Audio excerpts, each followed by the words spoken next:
नमस्कार दोस्तों, आपका स्वागत है दिल से दिल तक में। यहाँ हम उन कहानियों की बात करते हैं जिनका सच दिल से दिल तक पहुँचाना जरूरी है। कभी भावनाओं की गहराई में उतरेंगे, कभी समाज की सच्चाइयों से पर्दा हटाएंगे और कभी उन अनकही बातों को उजागर करेंगे जिन्हें लोग सुनना चाहते हैं। हमारे समाज में कई ऐसे मामले हुए हैं जिनकी असली तस्वीरें कुछ और थीं, लेकिन जो जनता तक पहुंचाई गईं वो बिल्कुल अलग। चाहे बात हो सुशांत सिंह राजपूत की रहस्यमयी मौत की, या निक्की यादव की हत्याकांड की, या फिर उन तमाम मामलों की जहां सच कहीं छुपा रहा और सामने आया सिर्फ शोर। दिल से दिल तक पर हम कोशिश करेंगे इन कहानियों को एक नई नज़र से देखने की, ताकि सच और झूठ के बीच की दूरियां कम हो सकें। आज हम बात करेंगे नोएडा की निक्की भाटी केस की। एक ऐसी बेटी की कहानी जो दहेज की आग में झुलस गई और पीछे छोड़ गई दर्द, सवाल और अधूरे सपने। निक्की भाटी नोएडा की रहने वाली खुशहाल और सपनों से भरी हुई लड़की। परिवार ने सोचा था शादी के बाद उसकी जिंदगी और भी खूबसूरत हो जाएगी, लेकिन शादी के कुछ ही समय बाद सब कुछ बदल गया। ससुराल वालों के दहेज की मांगें और दबाव बढ़ने लगे। निक्की पर लगातार मानसिक और शारीरिक प्रताड़नाओं का आरोप लगा।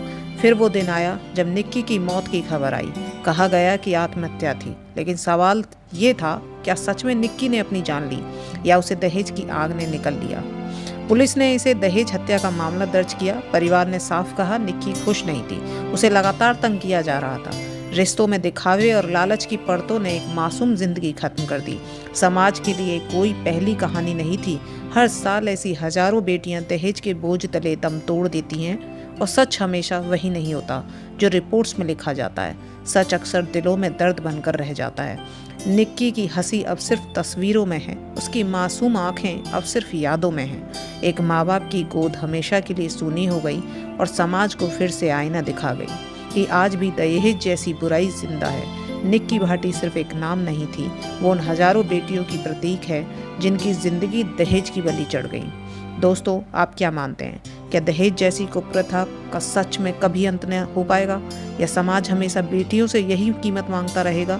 अपनी राय हमें कमेंट्स में लिखिए, और अगर आप भी चाहते हैं कि ऐसी कहानियां लोगों तक पहुंचे तो दिल से दिल तक से जरूर जुड़ें, क्योंकि यहाँ हम सिर्फ कहानियां नहीं बताते, बल्कि उन जख्मों को आवाज़ देते हैं जो अक्सर दबे रह जाते हैं।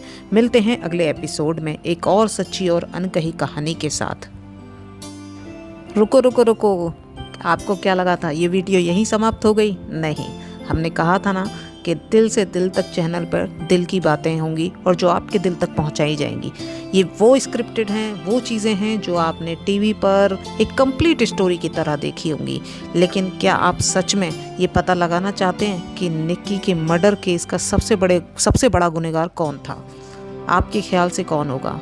मेरे ख्याल से कौन है, मैं आपको ज़रूर बताना चाहूँगी।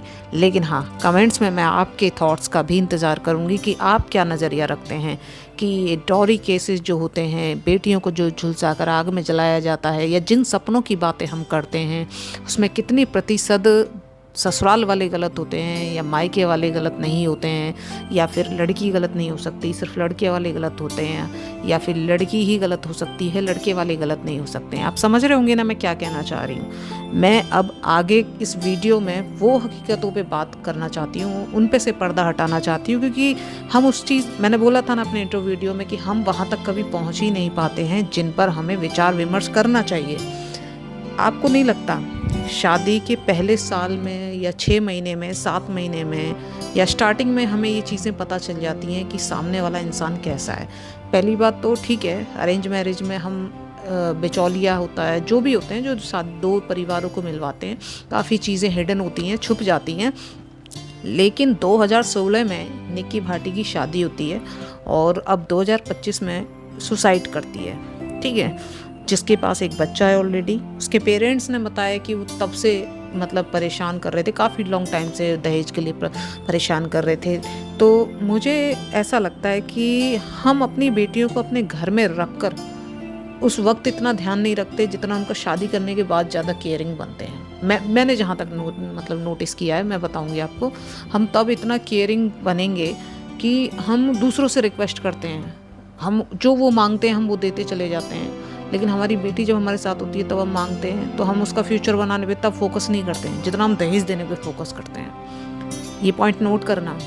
हम जितना दहेज देने पे फोकस करते हैं, उस दहेज को जोड़ने पर फोकस करते हैं, लेकिन उतना उस कहीं ज़्यादा हम अगर पढ़ाने पे ध्यान, बच्ची का फ्यूचर बनाने पे ध्यान दें तो हमें इस तरह से अपनी बेटियों को खोना ना पड़े। ठीक है, उस तरीके से हम दूसरों के आगे हाथ ना जोड़ें, गिड़गिड़ाएं नहीं। अगर हमारी बेटियां सेल्फ डिपेंड बनेंगी, और काफ़ी टाइम से चल रहा है बेटी बढ़ाओ, बेटी पढ़ाओ, बेटी आगे बढ़ाओ, उनके बारे में सोचो, हम बेटा बेटी में कोई फ़र्क नहीं है, तो वो मुझे दिखाई क्यों नहीं दे रहा है? 2025 में एक बेटी जिंदा अपने आप को आग लगा लेती है। इस चीज़ पे आप सोचते नहीं हैं? जब माता पिता नहीं सोच रहे हैं तो ससुराल वाले कहाँ से सोचेंगे? ज़िंदगी और भी तरीके से चलाई जा सकती थी, ये तो कोई समाधान नहीं था। घर में सगी बहन भी रहती है, 2-2 बहनें रहकर दहेज लोभियों का सामना नहीं कर सके। तलाक नाम की चीज़ है, अलग रहने नाम की चीज़ है। आप उनको इतना पैसा दे सकते हो, उस घर से अलग अपने बच्चों को शिफ्ट नहीं करा सकते हो, बाद में आप इतनी बड़ी धमकियां मीडिया के सामने दे रहे हो। अब क्या है? अब आप जीत जाना केस, आप दहेज बदले में आप लोग सेटलमेंट कर लेना, लेकिन जाने वाला तो चला गया, उसका बेटा तो अनाथ हो गया ना। अब क्या मायके वाले, क्या ससुराल वाले, परिवार बर्बाद होना तो हो गया। हम इतना चीज़ों को नज़रअंदाज करते हैं, ऐसे रिएक्ट करते हैं जैसे कुछ होगा ही नहीं या कुछ हो नहीं सकता। कुछ चीज़ों के बारे में हमें पता चल जाता है कि वो चीज़ें कभी ठीक नहीं हो सकती हैं, तो उसमें कुछ आप अच्छा डिसीजंस ले सकते हैं, लेकिन नहीं। आपको एक छोटा सा केस बताऊंगी जो बिल्कुल रियल है, मेरे खुद के गांव का है पर्सन। एक लड़की थी, काफ़ी शरीफ, उसका हस्बैंड उसको सिगरेट से जला जला के परेशान करता था, मतलब काफ़ी एडिक्ट था अल्कोहल का और सिगरेट, इन सब चीज़ों का।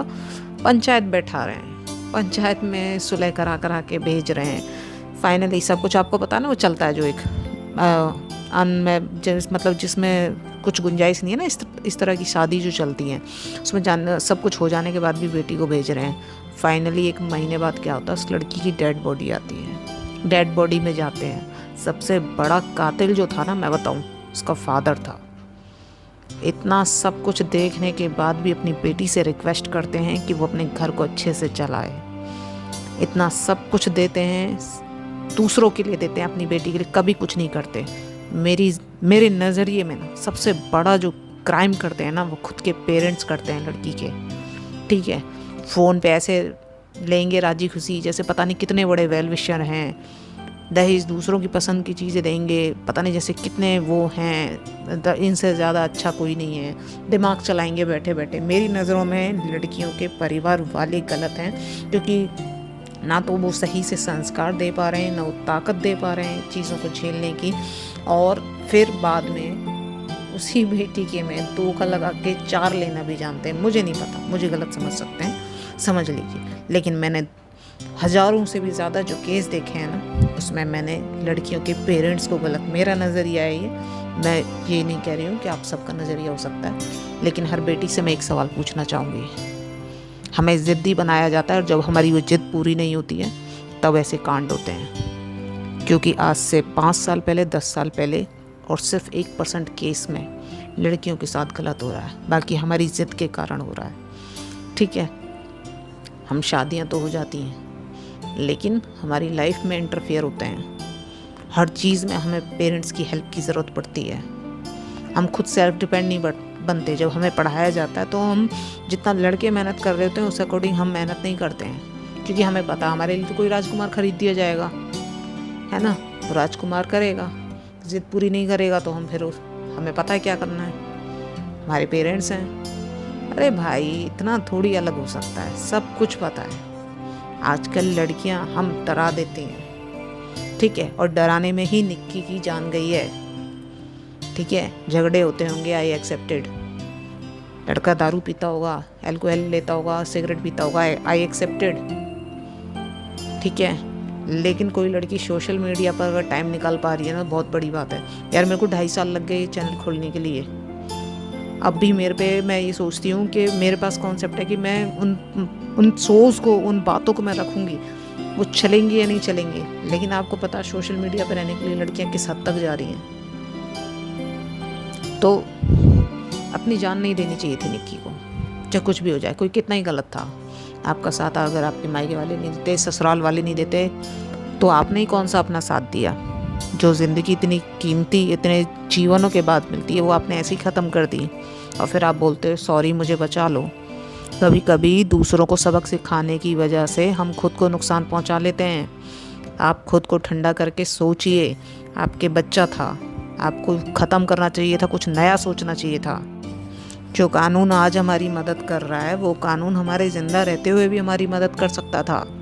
आप लोग सेपरेट हो सकते थे, ठीक है। आप अपने सपनों के लिए जी सकती थी, आप अपने सपनों को पूरा कर सकती थी। लेकिन अब तो ना आपके सपने, ना आपके बच्चे के सपने, और पीछे 2 परिवार और परेशान हो रहे हैं, और आप फिर भी इस दुनिया में नहीं हैं, ठीक है। मेरी नज़रों में पेरेंट्स गलत हैं। उनको दहेज लोभियों को इतना सपोर्ट नहीं करना चाहिए था। अगर लग रहा था तो उन्हें सिर्फ अपनी बेटी के बारे में सोचना चाहिए था और बहुत अच्छे से सुलह करके उन्हें सेपरेट कर देना चाहिए था।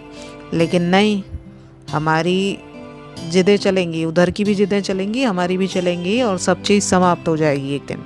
छोड़िए दोस्तों, ये सब कुछ चलता रहेगा, मुझे नहीं लगता ख़त्म होगा। मुझे भी गाली पड़ने वाली हैं, कुछ बातें मैंने सच बोल दी हैं, क्योंकि आजकल रोने वाले के साथ सब सिंपैथी दिखाते हैं, सच के साथ कोई नहीं दिखाएगा। वीडियो अच्छी लगी हो तो लाइक करना, शेयर करना, सब्सक्राइब। गाली देने वालों को भी धन्यवाद, और जो मेरे पॉइंट पर थोड़ा सोचेंगे, मेरी जो सच्ची बातों पर पहुंचेंगे, उनके लिए भी धन्यवाद। तो वीडियो को सपोर्ट करना, और आपके पास कोई समाधान है तो वो भी कमेंट में ज़रूर बताना। Good bye.